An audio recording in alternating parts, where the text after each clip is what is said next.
And I remember late at night sitting in my room where the next morning I was going to have to give a devotional or speak to them. And I said, there's a lot of danger here. And so I wrote down 5 things that I thought they were facing. And I taught that to you on one day: loss and all the various losses, the sin, the coldness, and that. That's where they came from. It came from about 30 minutes of sitting and jotting that out. I still think I have the original notes on that. And when I shared that with them, I said, this might be something I can communicate or should communicate. So I went on to work on making the book.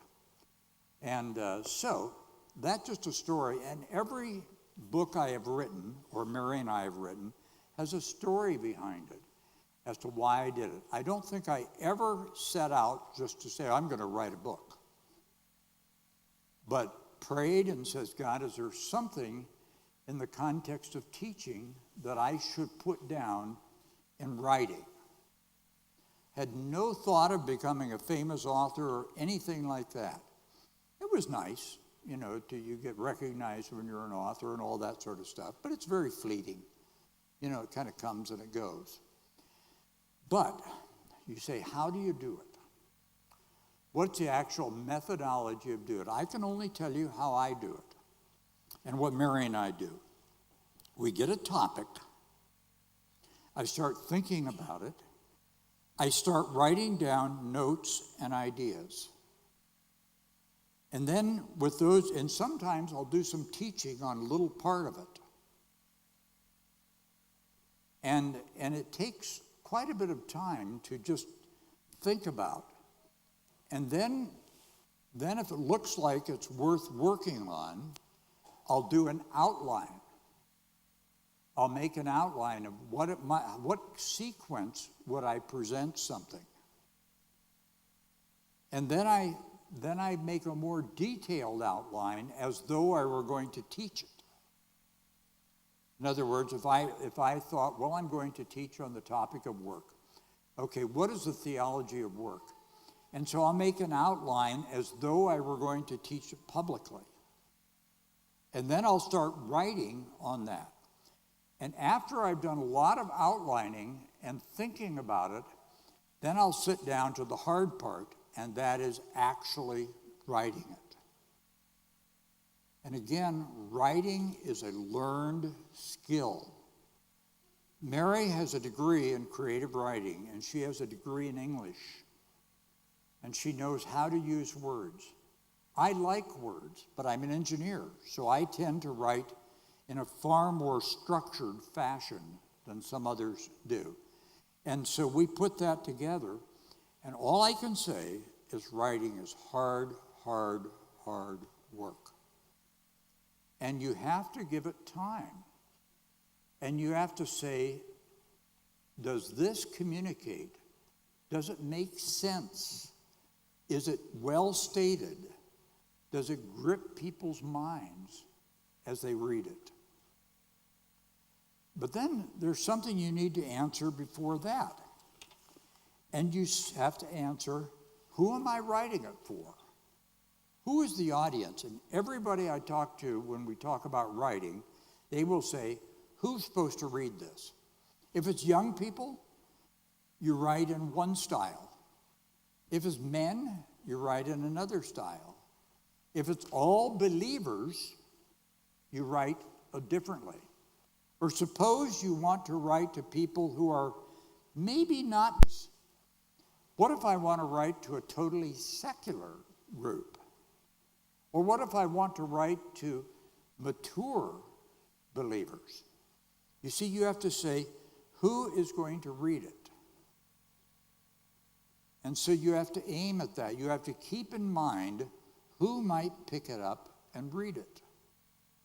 And you have to try and put yourself in their mindset.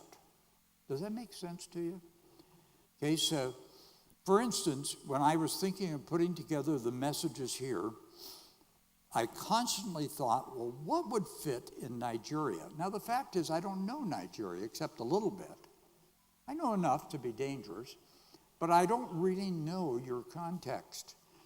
And so I ask a lot of questions. I try and figure that out and to communicate it in a way that is useful.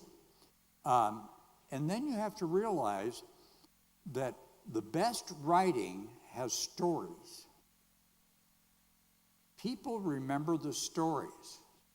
So you have to tell stories in the midst of communicating truth. Now, all stories is a picture.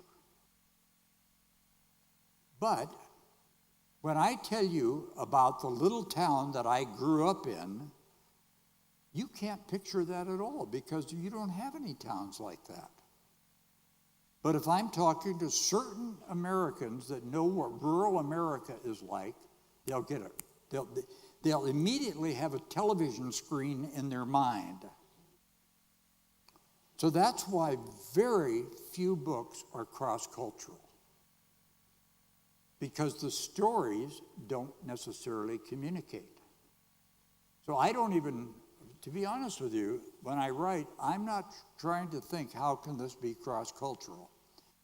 Because I just don't know the other cultures enough. So I say I'll do the best I can to write for the culture that I live in and that I know or have researched. Then certain books, here's one, I only have 4 with me. This one is called Making Peace with Reality, Ordering Your Life in a Chaotic World.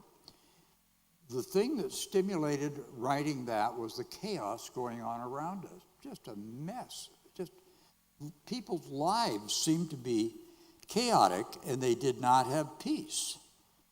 So I started building an outline and I started talking about chaos. I talked about internal chaos, external chaos. Where does chaos come from? Then I have a chapter that there's no magic formula. And by the way, I did a lot of research technically on chaos, none of which got in the book. And I was so frustrated. But they said, nobody wants to know that. But at least it helped me. And then I talked about meaning and purpose, internal chaos, living through chaos, then got into the issue of perseverance, which was the NAV staff I shared quite a bit on perseverance, and so forth. So that formed how that book developed. And so each thing you write needs to have a purpose and to structure it. Okay, let me look at my notes here and see if and we'll just open it up to some questions.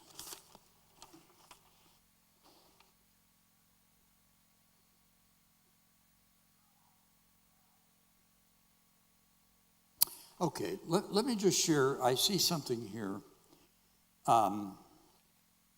One kind of writing is a testimony, what I have gone through and what I've learned. And that's probably the best writing, by the way, because it's very, very personal. And you have to decide how much you want to expose yourself. The second kind is history. That's what I'm doing for my children and my grandchildren. It's my history. It's not the history of the United States. It's not the history of anything else. But it's history. Another is personal lessons that I've learned through life or as a couple. Then you have to decide, I've already talked about this, who it's for. Is it for publication or is it just for your close friends? And everything should have your spiritual journey as a part of it. Okay, now you say, well, Jerry, you haven't talked much about Scripture. Well, so some people write Scripture and they take, for instance, you'll take the book of Romans or the book of Galatians or whatever and write exegesis about it. I don't do that. But inside the books, I take passages of Scripture and teach the theology that comes from them. So I would teach the theology of work. And I think you should use, if you're doing Christian writing, use Scripture. Can't use too much, but use enough to root your ideas in truth of Scripture. Just writing a philosophical, psychological book, I don't think is of much value. I think it has to have its root in Scripture. And just because 25 other people have written on it doesn't matter. It's coming from your viewpoint to help people. So, let's see if there's any other thing that I should. I think that's it. I think that gives you an outline of how I would think about writing. Okay? Letters, articles, or a book. Autobiography, teaching truth or on a topic, or something of that nature. It's a basic outline of what you would do. But I want to warn you, this is hard work. And I'll sit there at times and I can't figure out what to write. And I'll start writing and nothing comes. A famous author said, I only write when I feel like it. And then he says, I make sure I feel like it at 9 o'clock every morning. In other words, it's a discipline. So if you set out to write something, you have to just decide to do it. And you have to just sit down and work on it. All of us remember the papers we've had to do in school, from junior high to high school to college. I mean, they're a pain in the neck. You have to think, how do I write this? But that's part of the process, learning how to write. You learn to write by two things: reading good writing and writing good writing. So read good books. Read and see how, and sometimes when you get a book, you read it for the content. But sometimes get a book and say, how is this person writing? How are they communicating? And there are some people that are just phenomenal with it. It somehow grips you, their stories, and they just do it well. Some people, it's dry and not very interesting. So I'm going to stop there, and let's just, I'd like to know, what do you think about? I mean, what kind of questions do you have? Does this help you a little bit? Some of you must have a little interest in it, or you wouldn't be here. So, what do you think?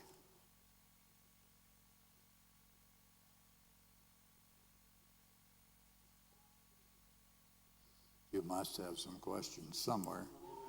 Yeah, yes, sir. No, that's all right. Yeah, better bring a mic so that both I can hear and others can hear too. I'll see if I understand the question. Good. Okay. You mentioned that in writing, you need to know who you are writing for. Yeah. So how do you handle the case of he wasn't your target audience, but he picks your books and reads? It wasn't what now? He wasn't in your target audience. Okay. But he picks the book. For example, Honesty, Morality, and Conscience was with the cultural background of United States. Then in Nigeria, we picked it and read. Yeah. So how do you cope with people who were not in your target audience who now read your book? They might misinterpret what you say or not understand you at all. Right. So how do you communicate to such a group? First of all, that's a good question. I told you I can't write for a different culture. I mean, I could try, but I don't think I'd be very successful unless I'd actually lived in that culture. But if it's truth, and it's God's truth, and the things I teach are truth, then it will translate. What doesn't translate very well are the stories. Because, as I said, stories are a mental picture. Some of them will. And people, you get used to reading people from other, books from other countries anyhow. So you in the culture adapt to other cultures and reading it. So you just have to do the best you can. I try when I write not to make it so American that you don't even like it. I try to be a little cautious, and I try to tell the stories that, as best as I know, will communicate that particular truth. It's hard work, and that's all I want to say. I want to say that writing is hard work. For some people, it's fun. I do it because I do enjoy writing, but it's also sometimes I don't enjoy writing, particularly when I have a deadline. One book I had a deadline on, and we just wrote for hours on end, and it was too fast. It didn't come out as well as it should have, as if I'd taken a little more time with it, but that's the way it is. Okay, there was another question maybe. Yes, here we are right here.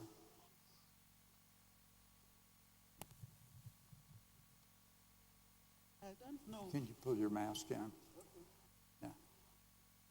I don't know where you place maybe thesis or dissertation written in schools by students that ultimately become books, and they dedicate it as books. I don't know where that comes in. And is it possible to also have like 2-3 people writing a book together, and everybody has his own maybe story and putting it together in one? And then finally, what do you do when somebody wants to write a book and along the line becomes discouraged? And They get discouraged? yes, and drop it. Like, you don't complete it. Like, I have written 2 or 3. I have one to do with my work. I'm a nurse, a tutor. And I had some lectures notes that I thought I should put together. But along the line, I got discouraged and just left it. But there was a need for it. But how do you encourage such a person to? Okay, so help me on the question. What is the question? Starting one by one. Yeah. Okay. Yeah, I know. The first one I said, is it possible to write your thesis? A thesis? Yes, like your research work or something, And turn it into turn it into a book? It's possible, but it's hard. Okay. Because a thesis is usually very narrow, dealing with one specific issue. And it's difficult to put, a lot of people do it and it becomes a research paper. But it's pretty boring in general because it's technically done.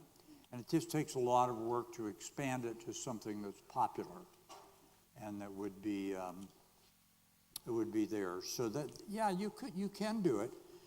And not everybody has the opportunity to teach, by the way. They don't teach publicly. And by the way, public speaking and teaching is good. I would seek out opportunities to share in Sunday school classes and in various places because it makes you organize your thinking when you have to speak on it. And but then to take your outlines and put words around them, that's a little harder. Yeah. The second one is, can you put your lecture notes into a book? You could. And Yes, your lectures could go into a book if it's on a particular topic and it's sequential. It's a different kind of book. It could be more of a textbook and so forth. By the way, I did not address the other issue of writing fiction. Fiction is something else, and I'm not very good at it. And some of my friends write fiction, but that's a whole different world writing a story that's a fictional story. I just don't do it very well. I've tried putting a fictional story on occasions into one of the books, and it's okay, but I'm not too good at it. Finally, how do you encourage somebody? How do you encourage somebody To write? Oh, I don't know. When Yeah. the person gets discouraged, maybe over years? Well, the best way to encourage somebody is that they have an assignment that they've got to do. And, like the teacher says, I want this turned in on Friday. And so Thursday night, you're staying up till 2 a.m. writing it. And we need that. We need deadlines to do it. But a person has to want to do this. You have to want to put it down.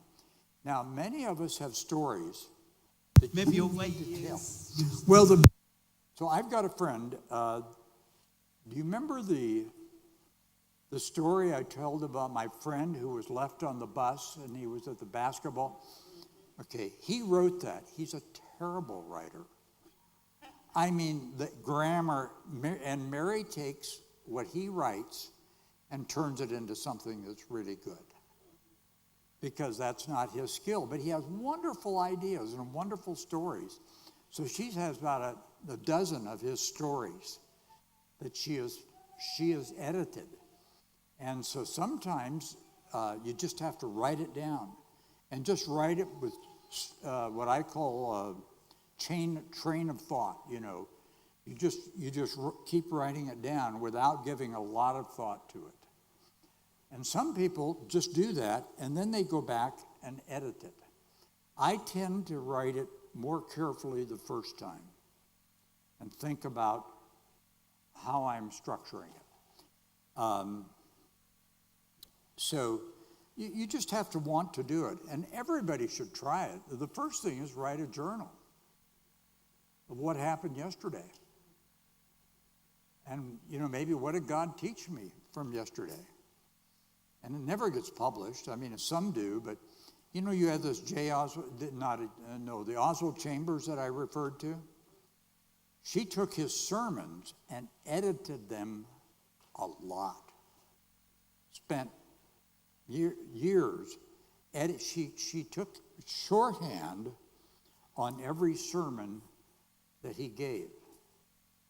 And then after he died, his wife edited them down into what you find in My Utmost for His Highest. Took a lot of work, and whenever I've had anybody record me verbally and then transcribe what I said, it's usually terrible. They're not very powerful words. You kind of go off on trails, and you do all kinds of strange things when you're talking verbally. And I found it's hard to take that and to make an actual article out, or some good writing out of it.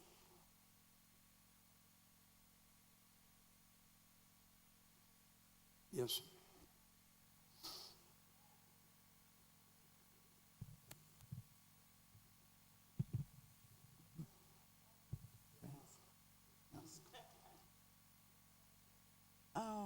I'm being encouraged to write. And but first of all, I want to say that there is a man who is an inspector of police, retired. So this man was a policeman before I was born. And each time he came home to the village where our parents lived earlier. So he was one of those who led us to Christ. And presently, the man has started writing since those days. And each time he sees Zach and myself, my husband, because he came to understand that we are involved in ministry.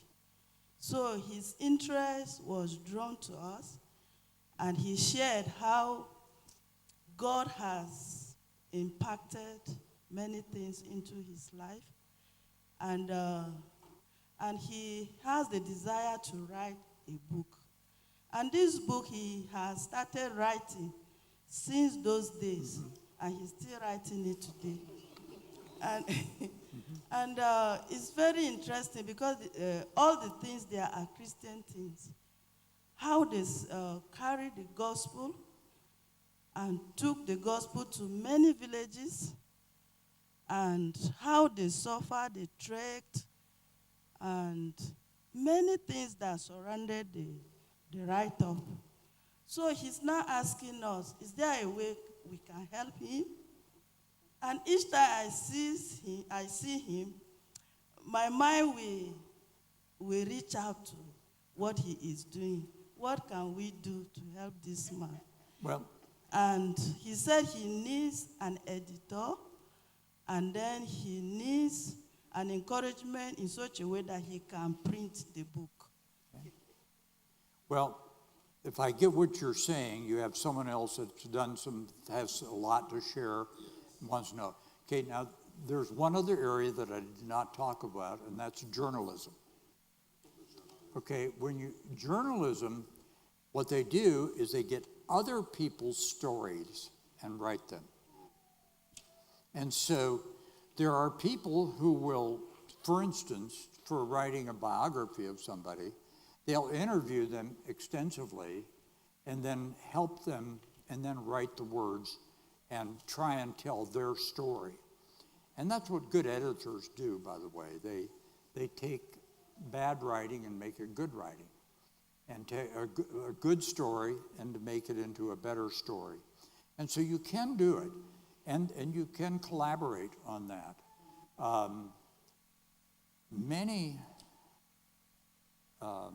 I've got a friend who has his story of being rescued in the South China Sea when he was driven out of Vietnam. And he's written that story, but he had a collaborator with it who really just recorded his story and then put it into a good frame. I mean, told the story well. And he's on the book as with, so-and-so with so-and-so. And so that's another skill, to take somebody else's work and story and to tell it for them and to help them to be able to communicate. So that's one thing. Yeah, thank you.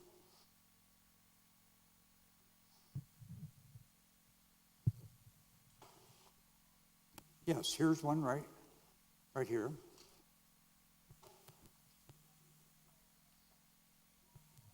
Yesterday, you were sharing about the impact of World War II on missions. Of what? The impact of World War II. World War II. World War II, yes. On missions. Yeah. Would you be willing to write a short article on that? I would be interested in reading it. Yeah. I would like to know more. They're the hardest to write. Yes. Yeah, it depends on, you'd write one. I have a friend who has done a lot of short articles on World War II, usually on a specific incident in World War II. I would always try, if it's something, if I have enough. Well, that was a story of William Crawford, right? Yes. Okay, it has been written. I took it from a very fine article that was written by somebody that I knew. And I'm not interested in the history of World War II per se, Yeah. but its impact on mission. Yeah, a different You one. were you were relating it to how it influenced missions. Yeah. Well, if you define it carefully enough, when someone says, would I write something, I really think about it before I take that task on, because again, it's a lot of work. Yeah. And especially it's work to write a short article that's meaningful. But yeah, I'm willing to try. I'm always wanting to try something. Well, for instance, I just had one book that I wrote called The Church and the Parachurch, An Uneasy Marriage. And it dealt with the relationship of organizations like the Navigators and others with the local church. But it was written 25 years ago. And someone has been using it in a seminary, and they wanted to propose to me, should we redo it? And I said, I'd love to redo it, but I can't do it. If you're willing to work with me, and we collaborate on it, I think we could do it. But since I'm working on other projects, I just don't have the time. And then I'm not sure I have the enthusiasm. I'm very committed to the idea, but I know the research I put into that one, and it was hard work to get the facts and the history of movements and so forth. It was just a lot of work. So I had to say, well, I can't write that. Someone else has to write that, or at least has to help me write it. So.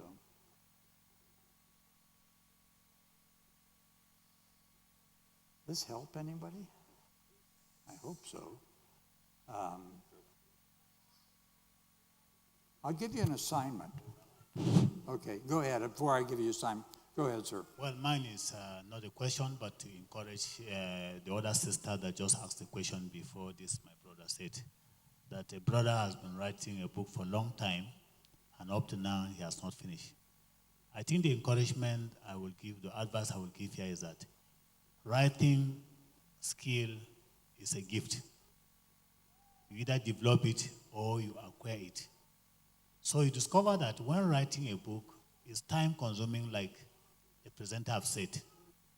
And if you have so many things in your hand, you hardly, particularly those of us who are in the class, that you have so many classes to teach or subject to cover, and then you are being driven by community social service, or you are being driven in the church and here and there. So you discover that you have time limit, quite okay, but you cannot meet up. So in such a person, since you have seen the interest and enthusiasm in him, it's for you now to find out those who are gifted in writing, particularly journalists.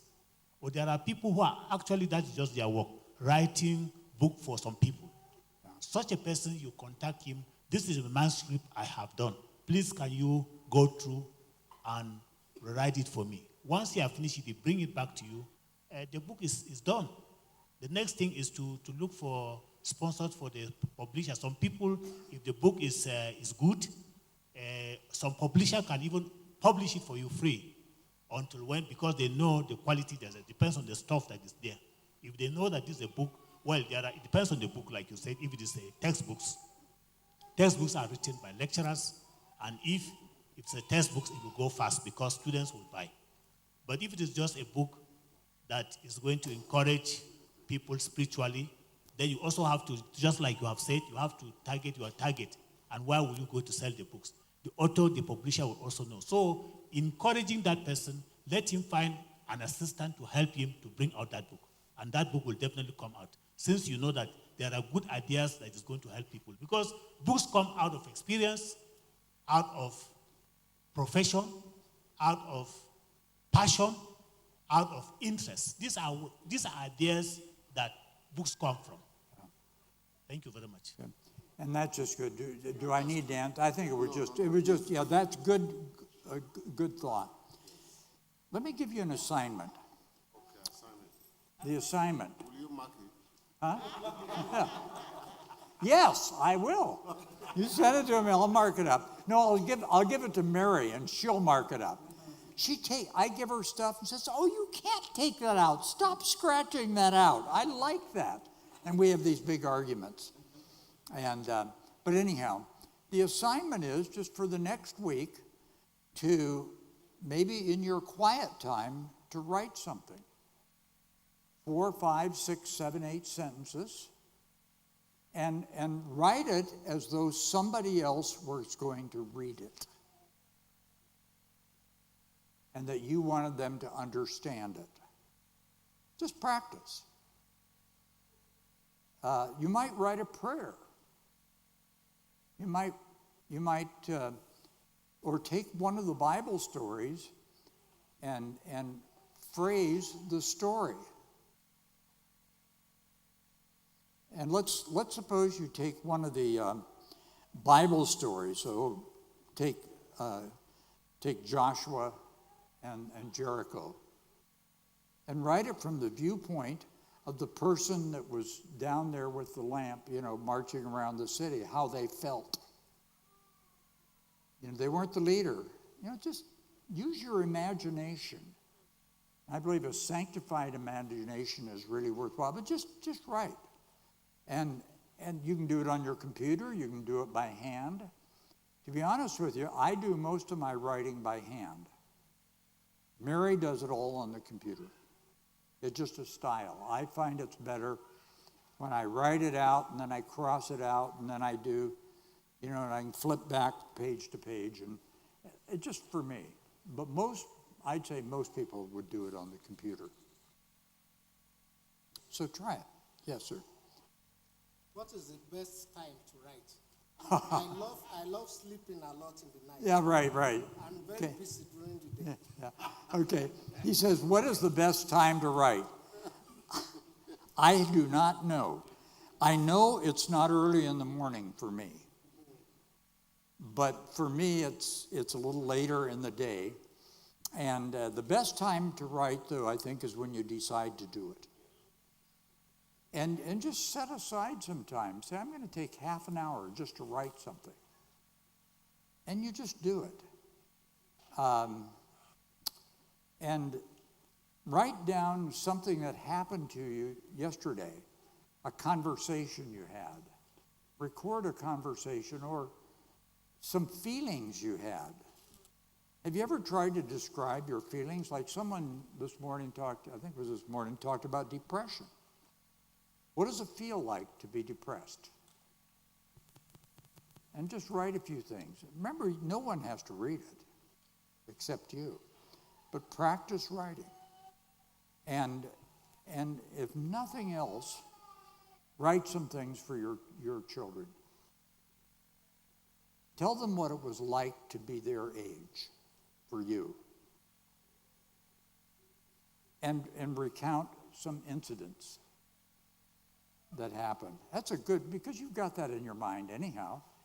And if you think of just telling it a story, just write the story. Write it like you would tell it. So that's just your assignment, to write something. Sorry, I have a question. And for me, I honestly, we never set out to do it. But as God started urging us to put some things down in writing that we were teaching, then I started being disciplined enough to do it. I have a project that's got to be done by April 1st, and I'm already behind. I tried to work on a little bit here, and I got a little bit done. It's on the book Dangers Men Face. And I've been getting inputs on what I should change and what stories are old and what language is old and other things like that. And I just have to put time aside. I'm looking ahead into the schedule. Okay, when can I give some dedicated time to it? It's hard to find the time. Now, Dr. Steve, since you've just retired, you ought to have all kinds of time. And everybody will try to fill up his time. Okay, yes, back there and then back there. Here, yes, sir, go ahead. You were standing up. The best time to write is actually when you don't have enough time. When you are hard pressed about time, that's the best time to write. You will write only what is essential. But when you have plenty of time, you are more likely to introduce other irrelevant things in it, and then the editor will have to do a lot more work. The best time to write is when you don't have enough time.